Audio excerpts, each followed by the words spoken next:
Hello and welcome to RWR Plays TEW 2020. This is WCW Lives On Chapter 38 today, where we are covering the Nitro and Saturday Night, the TV tapings for those two shows after Uncensored 2001, Uncensored being our most recent pay-per-view happening at the end of November. We're now 4 weeks away from Starrcade in this series, and we are getting closer and closer to culminating the first phase, I guess, of this series, where basically we'll have run all the way to the end of 2001 by that point. We've been going since May in game time anyway, and Starrcade feels like a conclusive point in the series, not necessarily the end point, but certainly a conclusive point.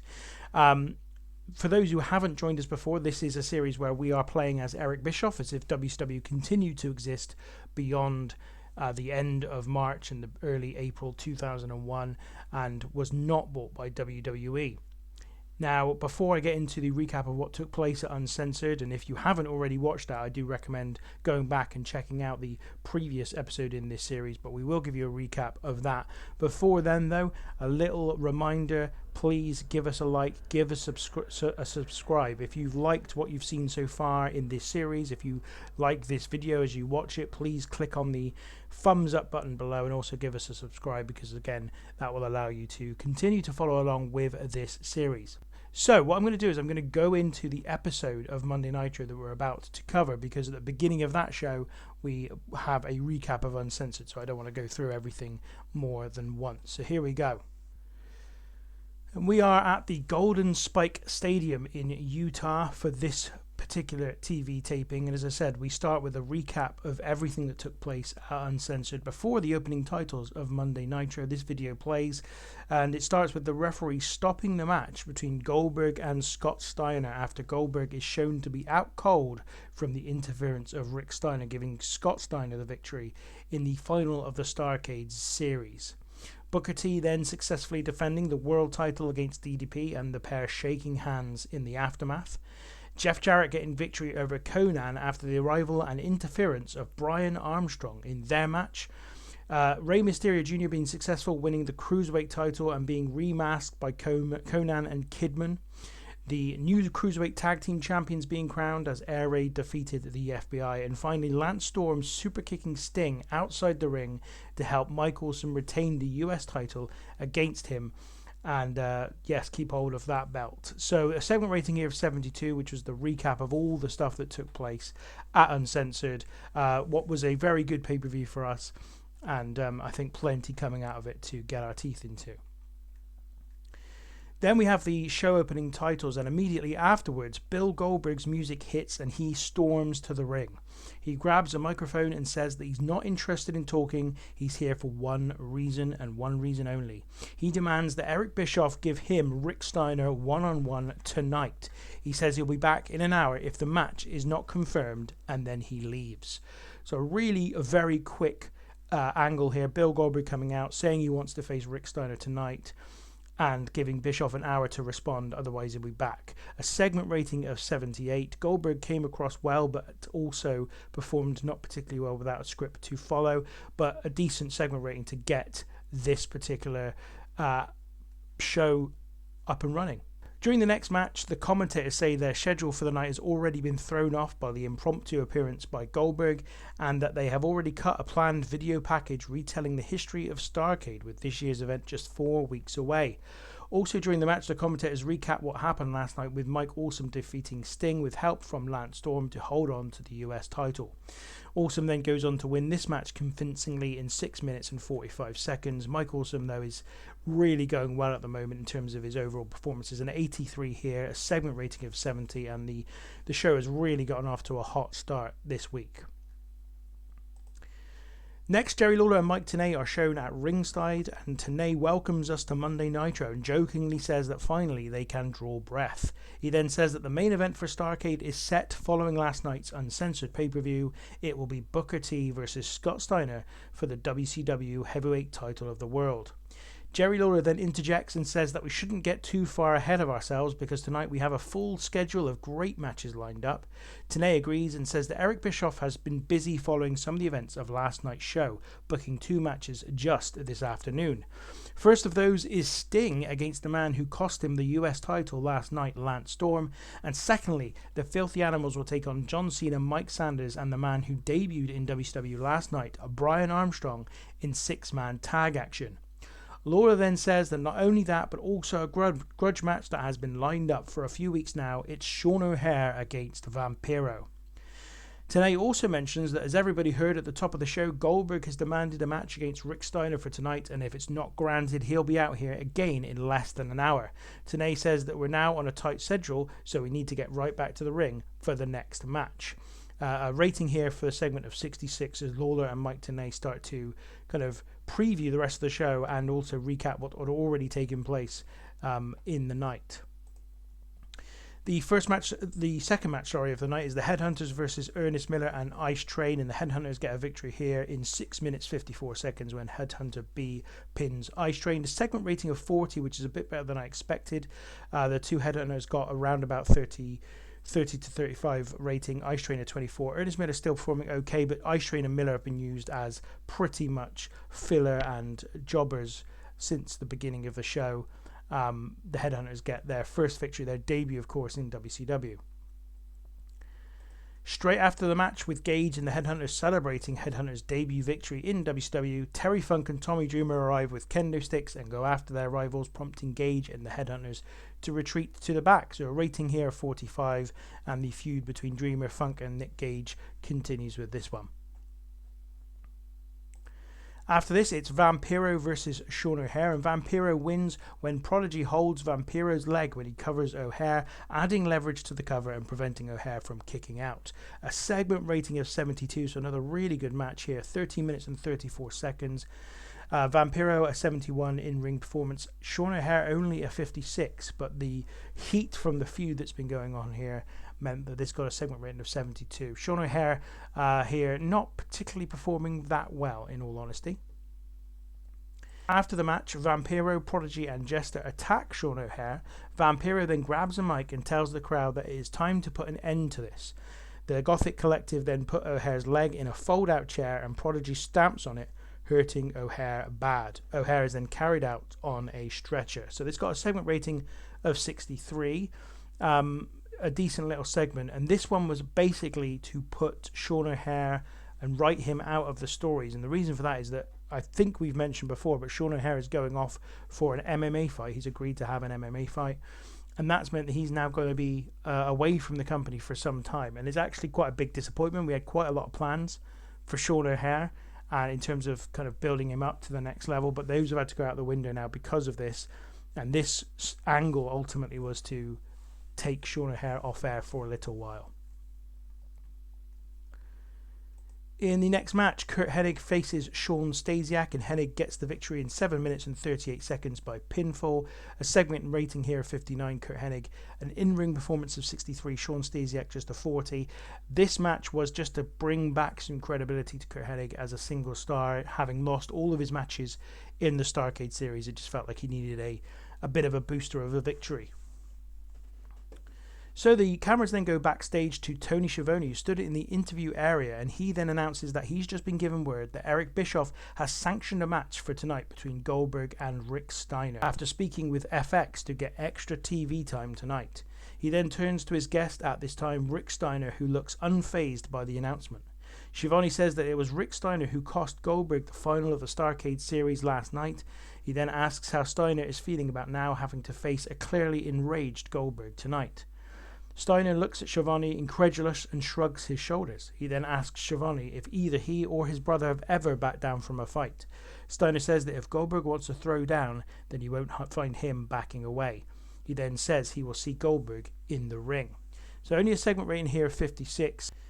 Next, another match, Sting versus Lance Storm, and this one went for 13 minutes and 9 seconds with Sting coming out by pinfall as the victor, a segment rating of 81. But there was more to this than that particular graphic shows, because during the match, Mike Awesome attempted to get involved on Lance Storm's behalf, but Ric Flair prevented him from doing so, allowing Sting to pick up the victory. So a very, very good match here, an 81 between Sting and Lance Storm. Storm himself, an in-ring performance of 80, which is absolutely brilliant. And that perhaps shows that we haven't been using Storm heavily enough in terms of so far. But yeah, really good match here.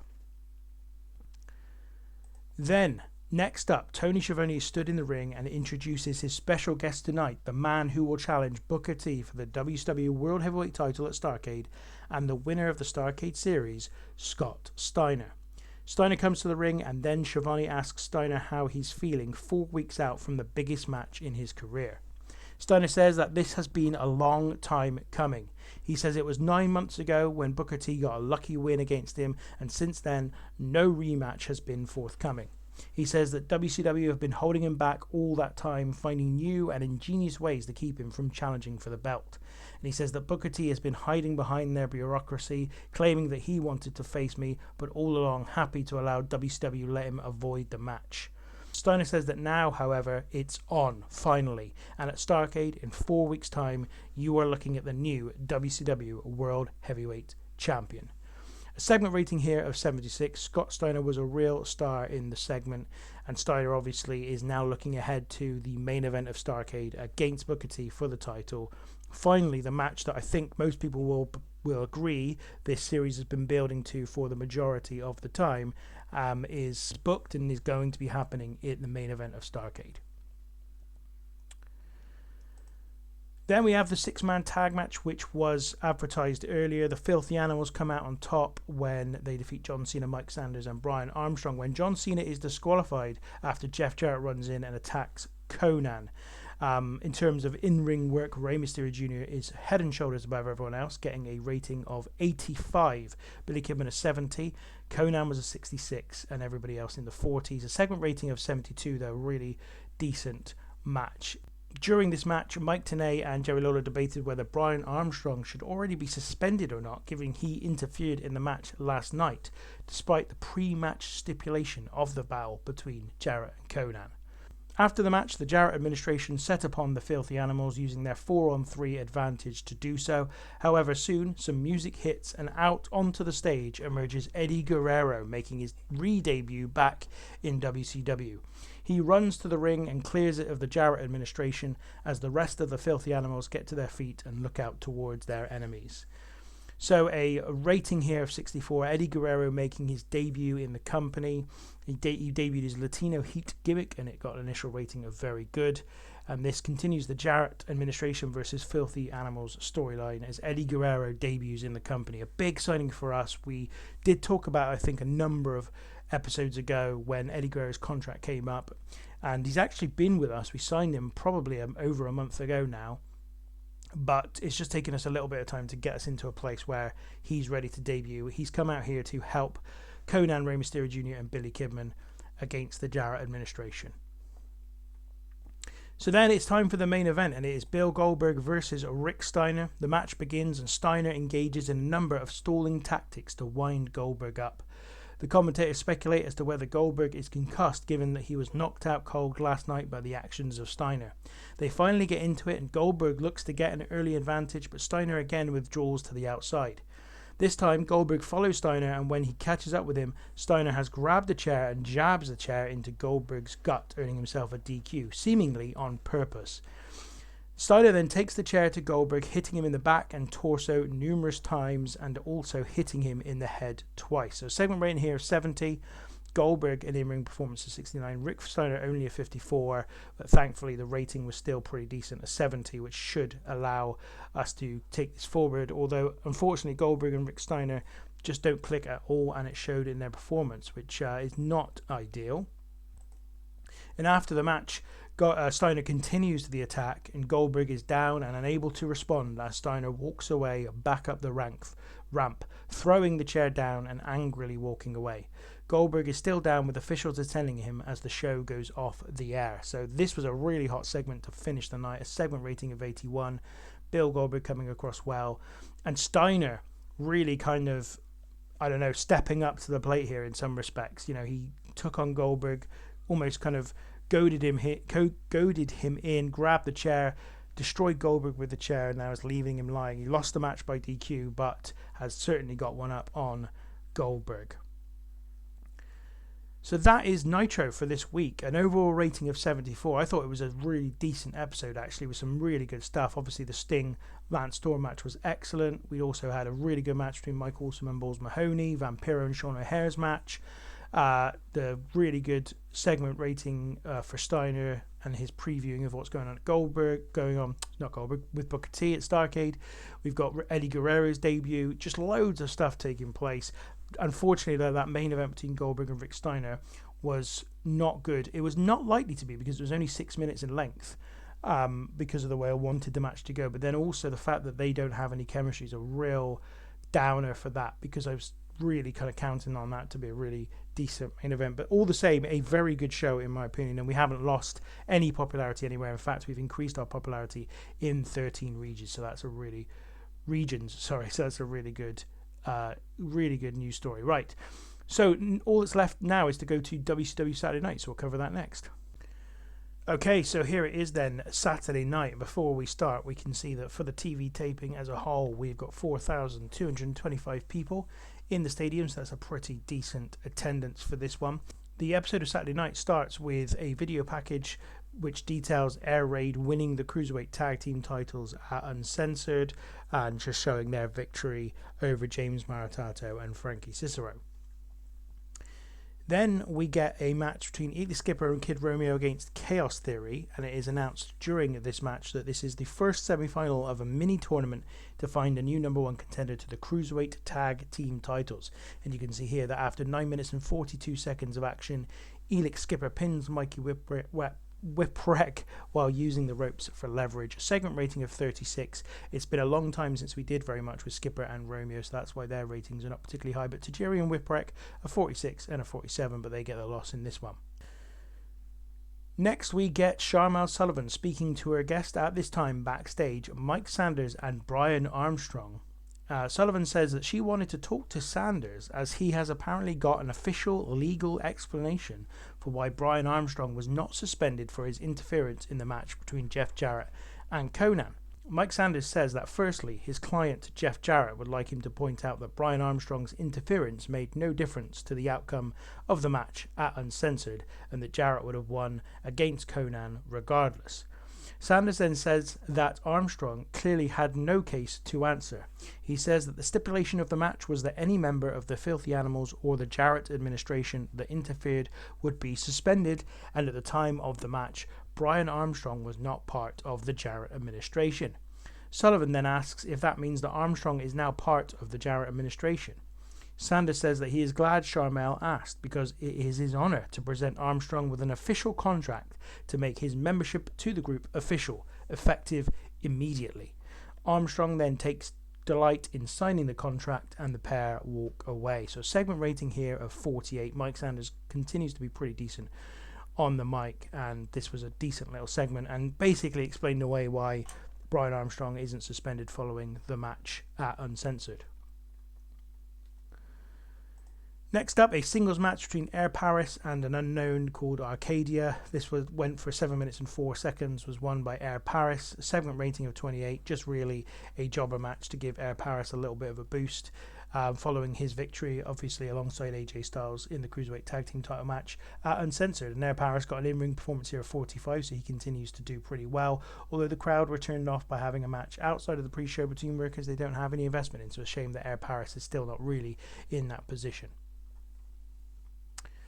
Next, we have a video vignette for the Vigilante. He's introduced through this first vignette, and in this video, the Vigilante is shown sitting contemplatively and a voiceover wondering whether there is any justice in the world anymore, and pontificating on whether it's possible that we now live in a world where justice is a thing of the past.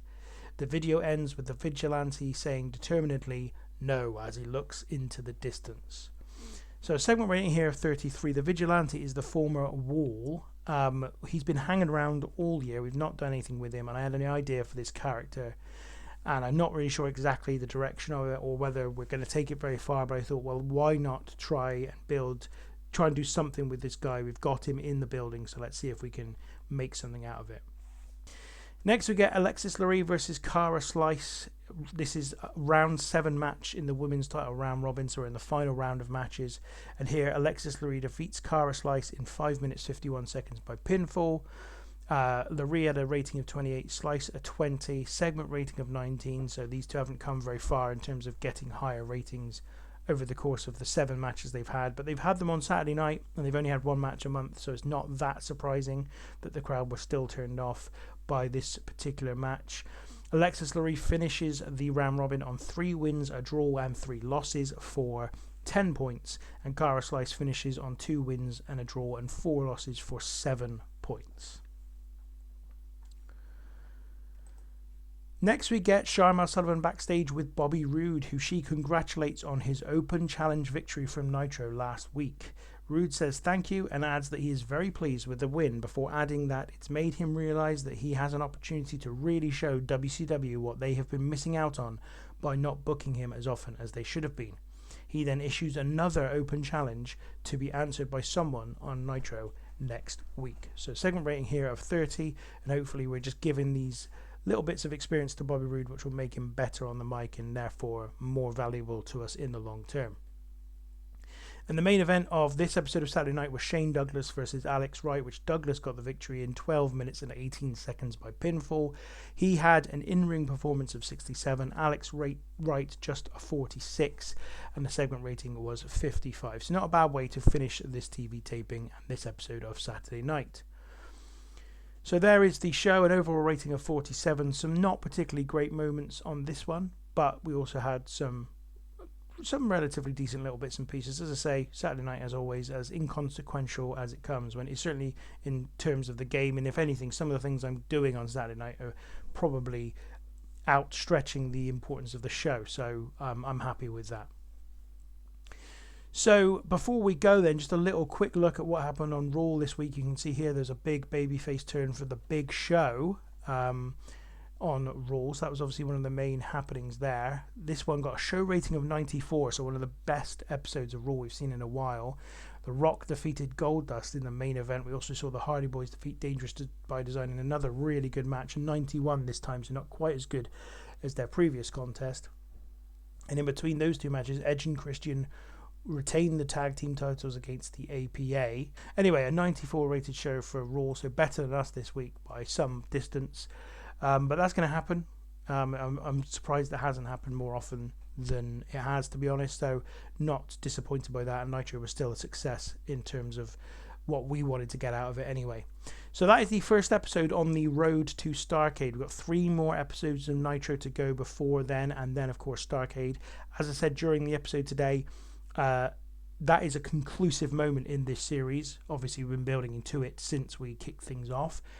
There's a good chance I'll be continuing the series beyond that. Whether or not we see a change in style, I'm not sure yet. I've kind of been thinking about a different way of presenting the ongoing happenings in WCW going forward, but maybe I'll just stick with this. I don't yet know. Certainly I will be, after the Starrcade episode, doing some episodes which is more about kind of reviewing what we've done, taking stock, and then kind of launching again for a second season, if you like, of this WCW Lives On series. But until the next time we bring you another episode in this series, thank you very much for watching.